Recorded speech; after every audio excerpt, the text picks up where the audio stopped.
சில நேரங்கள்ல பேச தெரியாதவங்களை நம்ம முட்டாள் அப்படின்னு சொல்லுவோம். முட்டாள் கிட்ட இருக்கக்கூடிய மிகப்பெரிய ஆயுதம் என்ன தெரியுமா? அமைதி. 1000 வாக்குவாதம் பண்ணி கிடைக்காத ஒரு நிம்மதி அமைதியா இருக்கும்போது கிடைக்கும். ட்ரை பண்ணி பாருங்க. அஸ்ஸலாமு அலைக்கும்.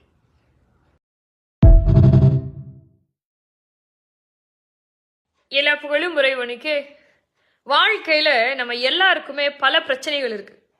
இதுல இந்த உறவுக்காரங்க கொடுக்குற டென்ஷன் இருக்கு பாருங்க, அது கொஞ்சம் பெரிய டென்ஷன் தான். நம்மளை பெரிய லெவல்ல பாதிக்கிற மாதிரி நமக்கு தெரியும். நம்மளால என்ன பண்ண முடியும்? முன்னாடி போனா முட்டுவாங்க, பின்னாடி போனா உதைப்பாங்க. சில நேரத்துல எந்த வகையிலுமே அவங்க அப்ரோச் பண்ணாம இருக்கிறது நல்லது அப்படின்னு நமக்கு தோணும். சமீபத்துல நான் போனை ஸ்க்ரோல் பண்ணிக்கிட்டு இருக்கும்